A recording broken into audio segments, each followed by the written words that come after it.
Welcome back to part 2 of this 5-part series on reclaiming your authentic self. And today I'm going to share with you the 7 things we need to know about trauma. Now this is critical so that we can gain emotional mastery, learn to love and accept our perfect imperfections, heal the pain from our past, and that's critical so that we can conquer something I call the worst day cycle, which we'll deal with at the end of this. But real quickly, let's go through the 7 things we're going to cover about trauma. The first is knowing what trauma is. Number 2, what happens to us when we experience trauma? The third is what creates trauma, what trauma leads to, knowing if we've ever experienced it in our life, knowing why we have to heal it, and finally, how it leads to what I call the worst day cycle. So let's start with the definition. Now, my definition is a little different than most. Most people would consider trauma, like a car accident or an earthquake or a abusive situation, something very severe. Well, after all the years of research and study I've done, I have a completely different definition now. And I define trauma as any life experience that emotionally damages a person, regardless of whether there was a conscious intent to do that, meaning, somebody else did something and there may have been no conscious intent to hurt us. But if we have a negative emotional experience, that's trauma. And the reason I say that is because of number 2, what happens to us when we experience trauma. Now, as I go through this, because I'm going to be pushing against long-standing beliefs you've had about how you define trauma. So I'm going to use a lot of quotes and a lot of information from the leading trauma experts and basically scientists in the field, doctors in the field on this research. Because, while you may trust me, most people I want to know what the experts say. Well, I've pulled from Peter Levine, Bessel van der Kolk, and Pete Walker, who are basically the 3 leading experts on trauma, what happens to the brain and body, and in these areas. So, there are plenty of experts, but these are, especially Bessel and Peter Levine are basically known as, the 2 of the major trauma experts and how to heal from trauma. And as Bessel van der Kolk, this is his quote about what happens to us with trauma. Trauma produces a recalibration of the brain's alarm system, an increase in stress hormone activity, and alterations in the system that filters relevant information from irrelevant. What he's describing is the fight or flight system. Because just getting yelled at, even just hearing me talk, redefining the definition of trauma, triggers your fight or flight system. Well, did you hear what happens? When our fight or flight system gets triggered, it completely recalibrates the brain's alarm system, even that little bit. All right? It also changes hormonal activity and alters the complete body, our whole system. Whenever we experience stress, what they call stress, the clinical definition is really fear. Whenever we have a stressful, fearful event of any kind, we are altering the whole makeup of who we are. That's how devastating and impactful any type of so-called negative emotional experience is. That's why I call it traumatic, because it alters us. We are no longer the same. And the more we experience this, the more the body, what we inhabit, deteriorates. The system degrades more and more and more with each additional negative emotional event. And so that's why I call it. Now, Peter Levine, he adds this to it. He says, trauma becomes inscribed as deep impressions carved into the body, brain, and mind, as well as the psyche and the soul. It is critical to appreciate just how trauma becomes riveted in the body's instinctive reactions to perceived threat, how it becomes fixated in certain emotions, particularly those of fear, terror, and rage, as well as in habitual affective mood states such as depression, a loss of vital energy, and finally, how it plays out in various self-destructive and repeated behaviors. Now, the destructive and repeated behaviors, that's key. This is part of what led me to the worst day cycle, which I'm going to talk about at the end. You're going to want to stay tuned for that. But do you see, when we experience negative emotional events, it carves a deep imprint in all of us. And we can't leave that. Now, again, you can't grade trauma. That's one of the things people try and do. Go, well, Kenny, but it wasn't that big deal. It's not affecting me. Well, that's why I'm doing this. Oh, yes, it is. The experts in this field, the science shows it. And I'm going to give you even more of it. We're going to move to number 3. What creates trauma? Well, virtually anything and everything. The Adverse Childhood Experience Study, the biggest study of its kind, which shows that 2/3 of us have all been through basically severe childhood trauma. Okay, and what they call they call it an adverse childhood experience. But if you look at the 10 questions, and well, it was more than that, but 10 basic areas that you're talking about, very severe things. Was there physical abuse in the home, things like that? Well, we would all agree those are traumatic, but we just have a real affinity from using concrete words because in our lexicon. But anyway, that's fear. Like, that's trauma. Oh my God, I don't want to identify with something like that. That makes me bad. Do you see, like, even in our medical descriptions, we hide from the truth because it induces trauma to admit these truths. Like, that's how devastating trauma is. We don't even want to admit we've experienced trauma. Because, like, think of yourself right now. You're probably going, oh, I don't want to admit that I've been through trauma. Well, do you see my point? We are so underdeveloped emotionally. We lack emotional mastery that any type of a so-called negative word, even a negative word, and we all experience trauma over it because of the lack of emotional mastery. And that's why I'm doing this and calling things what they are, because I'm elevating our skill set at being able to navigate emotions so we're not so impacted by trauma. So what creates it? Well, in the Adverse Childhood Experience Study, they even said stress during pregnancy. So moms, if you had any type of stress during pregnancy, well, of course you did. Morning sickness, trying to walk around with an alien crawling out of your stomach. Just the experience of an alien in your stomach. I shouldn't call a baby an alien, but I would think, I never had a child, but I would think it'd be overwhelming. Like, just overwhelming to go, oh my gosh, I'm responsible. Every thought, feeling, action I take will affect this child. How scary. Oh my gosh. Well, that's stress during pregnancy or during interactions between mother and newborns. Maternal stress, depression. Every mother was depressed during pregnancy. Or exposure to partner violence, your partner being angry, distant, not showing up, or, true violence. They've all been shown to have effects on children. Before they show literally children in the womb.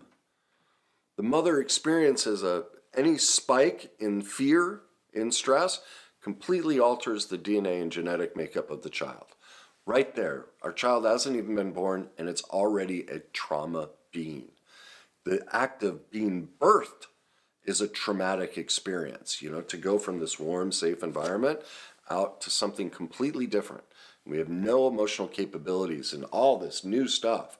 That's trauma. So all of us have been through tremendous trauma. Now, this is the one where people, I don't know if they get upset with me, but trauma comes up when I say this. The primary way we experience trauma is through parenting, and this isn't to blame parents.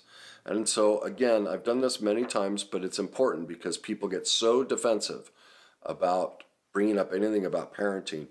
I want to share my the distinction. I'm not blaming parents, but I'm holding parents responsible. And here's the difference. Blame says our parents did something wrong that they could have done differently, and therefore they're at fault. I'm not saying that. What I'm saying is, yes, our parents played a part in the traumatic experiences we went through, but not deliberately. Their intent was pure. But we do recognize that because of the lack of information and teaching on how to be a parent, all of us are perfectly imperfect. And those perfect imperfections created consequences. And because we love our children, we are accepting of those consequences and that we left wounds in our child. That's just kind and loving. That's being responsible of, hey, even if I was taught, I would have made mistakes and I'm going to, hold myself responsible. That's all I'm drawing attention to is each parent, if you love your child, will take responsibility that, yes, I made mistakes. To me, the most evil parent is the one who won't even admit that anything in their childhood or anything as a parent affected their child and that anything going on in their child's life that they had nothing to do with. That is pure detachment and evil and a lack of responsibility. Like that's a parent who doesn't even want to be a parent because they're like, no, I'm not responsible. I was perfect. I was a god. My child's the problem. Like they're placing all the burden on their child. And that to me, that's destructive parenting. But even the parents that do that are doing it almost always because of this dynamic. Because we haven't been taught about the worst day cycle. We don't have emotional mastery. We don't know how to love and accept our perfect imperfections. And that's why I do all of this. I'm trying to change that so that we can navigate this and we can be present in our perfect imperfections for our children. Take responsibility and heal all of this. All right? So, is Gabor Mate, another expert in parenting dynamics, addiction dynamics, authentic self dynamics, emotional mastery dynamics, how we become what we become, as he says, of all environments, the one that most profoundly shapes the human personality is the invisible one, the emotional atmosphere in which the child lives during the critical years of brain development. This is pre-birth to 7 years old. Our children become the emotional environment we provide them. That means our emotional environment inside of us as parents is critical to the outcome of our children. That's why we are responsible, but not to blame. Bruce Lipton, famous cell biologist, another expert in all of this, says, young children carefully observe their environment and download the fundamental behaviors and feelings of their parents directly into their subconscious memory. As a result, their parents' behavior and feelings become hardwired into the subconscious mind. Those behaviors and feelings control our biology, genes and everything, for the rest of our lives, or at least until we make the effort to reprogram. This is profound. This is the worst day cycle. See, we become our parents. You know how I say that all the time? That's because the science shows that. Our emotional condition. As a result, the parent's behaviors, feelings become hardwired into the subconscious of the child. That's why a parent who reaches out to me and says, my child, struggling, what do? I'm like, well, what's your recovery process? Because if you're not healing, your child can't heal because they're just you. They've become hardwired from your emotional condition. So the best way to help your child is to heal you, regardless of their age, even if they're out of the house. Remember, as he says, or at least until we make an effort to reprogram them. That's why all of us are living our life 95% of the time in our subconscious. We're just replaying what we learned in childhood from our parents. He's the one who, showed all that. Well, I don't want to say that he's the one, but this is why all of the things I've said in all my other videos, they all tie together. They all go, with these people, behavioral scientists and everybody that's shown how all of this stuff works. He goes on to say, whenever, or actually this goes from Foster Cline and Jim Fay, Parenting with Love and Logic. And this is why when you're taught a different style of parenting, what we don't realize is, as he points out, whenever we order our children to shut up or stop arguing or scream at them, turn off the television, we're sending a message that slashes into the child's self-concept. When we give our children orders, which is how almost all of us have parented, we're saying, you don't take suggestions. You can't figure the answer out for yourself. You have to be told what to do by a voice outside of your head. Now look at your life. The people pleasers who can't say no, right? The people who don't know their needs and wants. The people who you ask them, what do you like? What do you want to do? I don't know. I don't know. That's all trauma. That's a child who was stripped of the ability, who was ordered and told what to do. And these are the parenting dynamics. Like, no one would consider that trauma. That's my point. That's traumatic. The parenting style we've taught, which is authoritarian, dictatorial, do what I say, I'm the boss here. Now, there are times, don't get me wrong, I'm not saying let kids have free reign, but this style, instead of yelling and screaming, giving a child a choice and suggestions so they can learn to make decisions for themselves. We don't teach that model. Most people are completely unaware of it. Again, it's not blame, but we are responsible. We get to choose to learn this stuff. As I say, you have a child who's over 18, oh my God, you don't ever tell them what to do. You give them suggestions, but only if they ask for it. It's their life. And here's the critical thing that parents don't understand. Do you realize when we tell our kids what to do, what we're ultimately saying? I don't believe in you. I don't think you have what it takes. You're too stupid. You don't have what I have. I'm better than you. You need to do what I say, because you won't measure up unless you do it my way. Like, that's the message we're sending to our kids indirectly. Well, how is our child ever going to navigate the world with belief in himself? What do we all struggle with? Self-love and belief, because of that parenting style. Because we never learned to navigate the world on our own in a safe way. When the consequence for our choices didn't matter, like in 6th grade, if we screw up, who cares? It's 6th grade. But at 21 and we do drugs or we have unprotected sex, now the consequence is huge. Well, that all started way back then when we yelled at them and told them, shut up. That's where it started. That's where it started. That's traumatic. That's what we have to work towards and get trauma informed about, of how these things in your own life, you look at your poor relationships, they are all a reflection of what you experienced in childhood. Your whole life is just a window into what you experienced in childhood and the pain that's never been healed. That's all life is. And that's what creates the worst day cycle, which again, we're getting close to. Now, the reason this is important is what it all leads to, illness and disease. As the ACE study shows, because of trauma in childhood, this dysfunction, it says, the ACE study shows that dysfunction in childhood plays a major role in chronic diseases such as heart disease, cancer, stroke, and diabetes. These are the most common causes of death and disability in the United States. Our health is primarily determined by our emotional trauma history.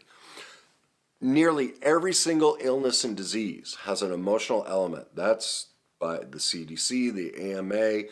Study after study shows you cannot separate out your emotional trauma history from your health history. They are inextricably tied together. That's why in many cases, most of the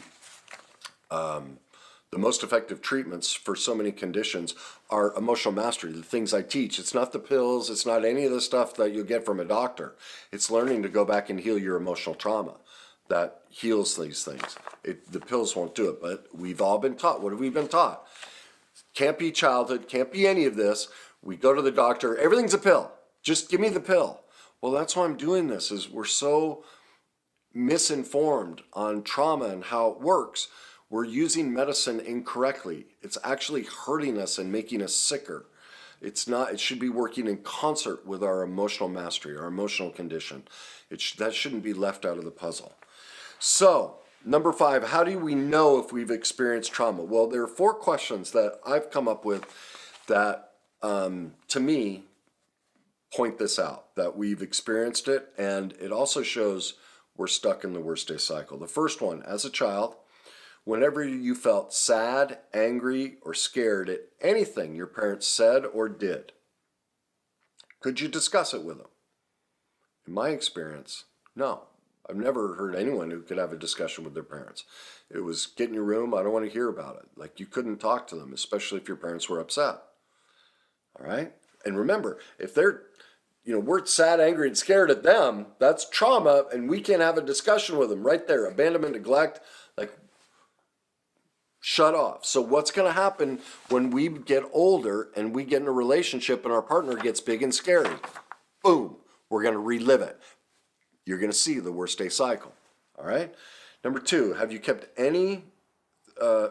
secret any thoughts, feelings, beliefs, or behaviors from your parents because you fear their disapproval, their judgment, or their rejection? Well, I don't know anyone who doesn't have a secret from their parents. And mostly because they know, oh my God, if my parents found out, they'd crucify me. Well, do you hear what that says? My own parents, the one safe place, the one place I should never be abandoned, I'm going to get abandoned.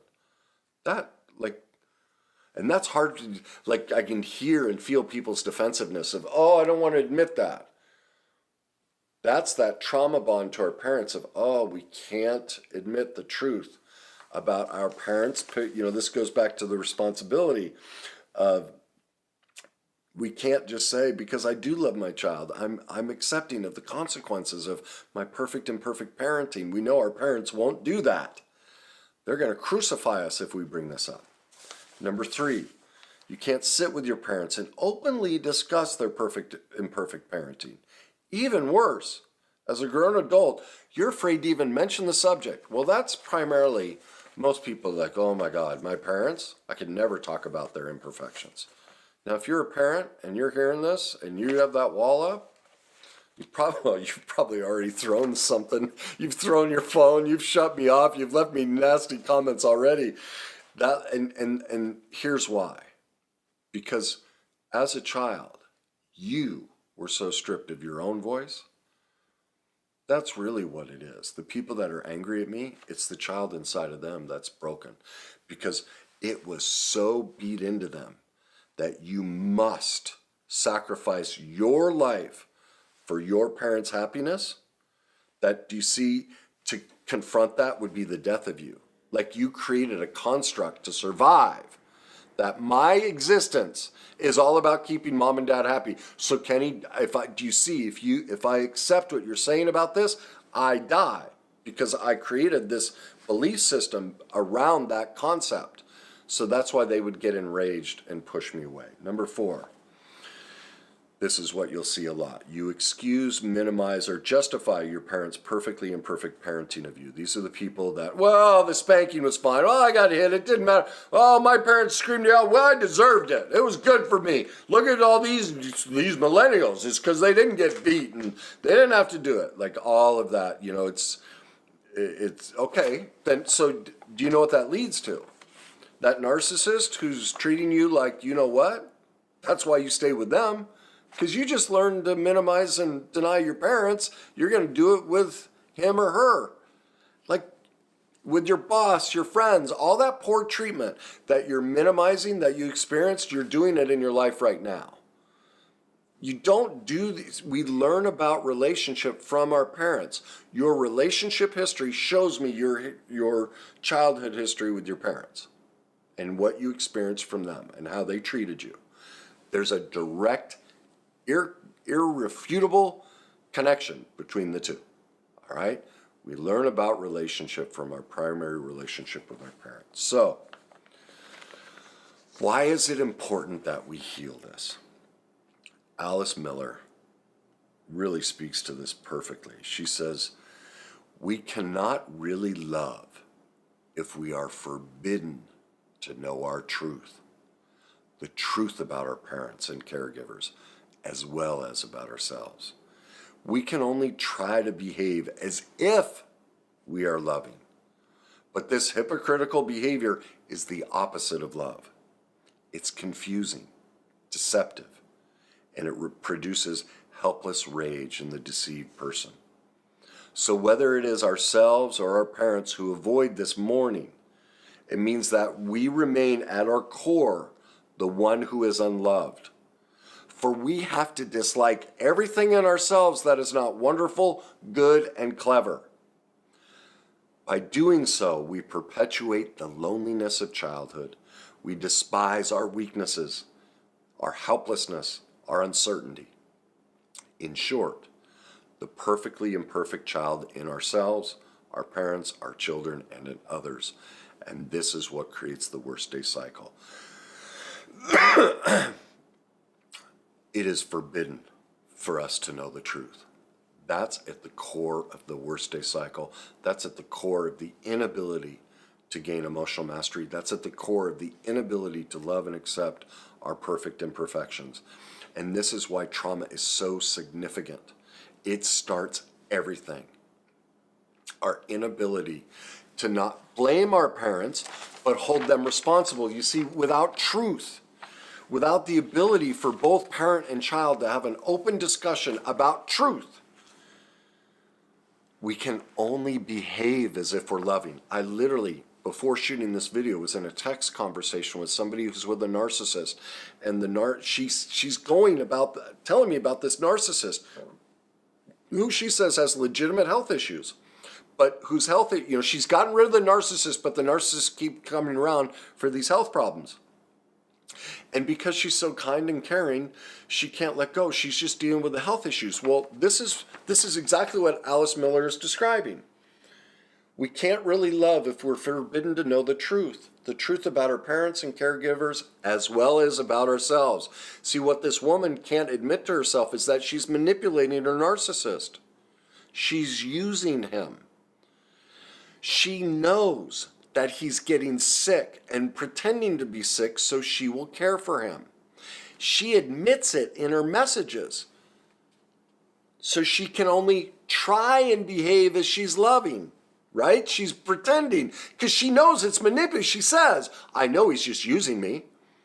But she says, I'm a kind, loving person. See, she's lying to herself. She's not being kind and loving because this hypocritical behavior is the opposite of love. She is using him so she can feel like she's a loving person. Well, she learned that in childhood. When we know somebody is manipulating us and we give into it, we then are joining them in the manipulation. We are an enabler. Now it is a dual manipulation.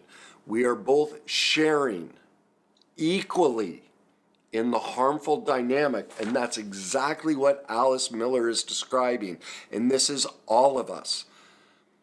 I talk about this in my I married narcissist. It's because I was pretending.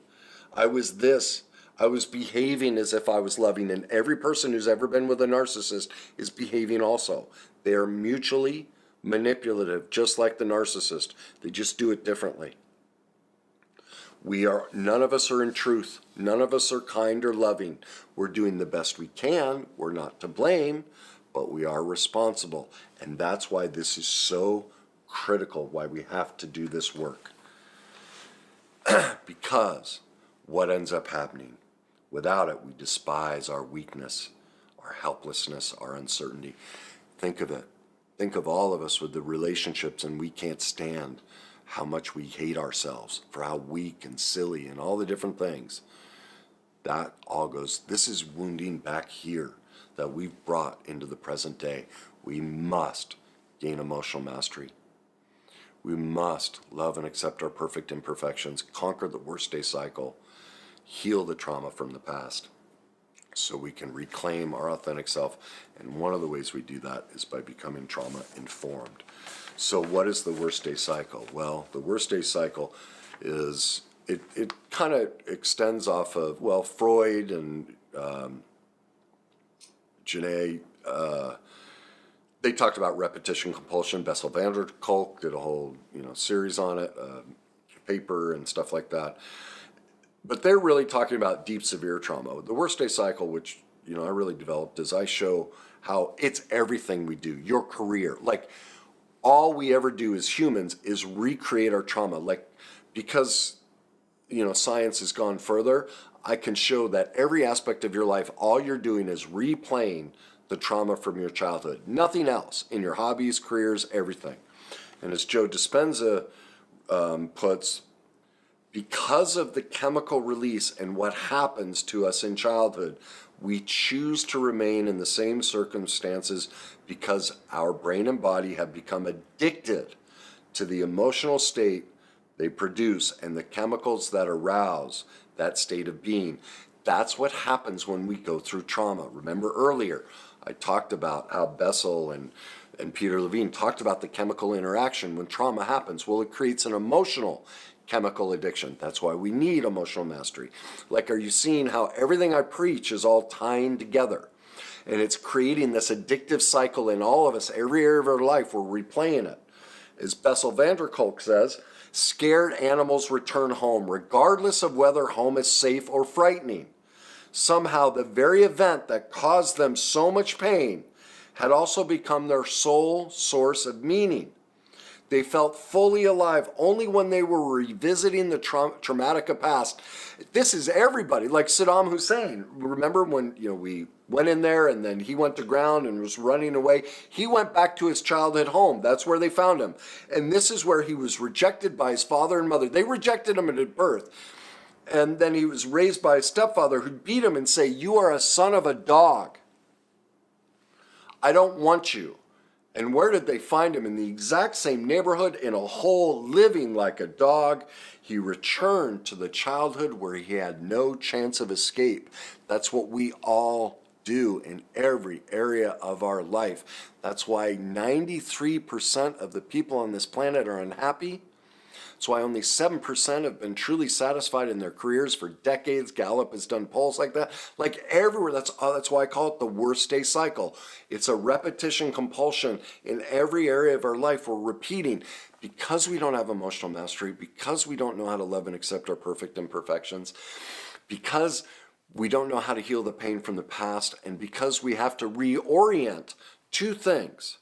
We have to become trauma-informed that it's any emotional experience that we go through creates this addictive chemical response in all of us that we get stuck with. And that, oh shoot, I lost the second one. Oh, darn it, it skipped my mind. But it's critical that we get a new definition around trauma and that we get a new definition around parenting. And we take this false veil that our parents are perfect off. It's not to blame, it's hold responsible. It's critical that we get into reality on those two things, because remember, as Alice Miller said, without truth in our loving relationships about what really went on, we can't experience it in our lives. And so that's what this whole process is about. And so I'm going to be, the worst day cycle contains four things: trauma, fear, shame, and denial. And they all work interconnected. And trauma creates the chemical reaction that sends us into fear. That's what the next video is going to be about, of how our brain and body gets embroiled in it and seeks to repeat it over and over, how it shows up in our life. And we, just like Saddam and just like the animal that goes back to home, even if it wasn't safe, just like you. I mean, I have the guy, before they shut down speeches, he'd shoot my videos. And I was talking to him about this, and it hit him. They moved all the way from New York, looked at all these different places, and he goes, "Oh my God, Kenny, I can't believe this. You know the house we're living in? Our neighbors, my wife and I talk about it all the time. They're exactly like our neighbors in New York. They moved 3,000 miles, and they picked the exact same place." Worst day cycle. They're just as annoying.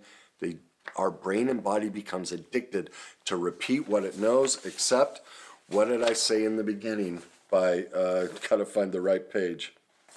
It was, unless we choose to do the work to heal it, by Peter Levine, or Bruce Lipton.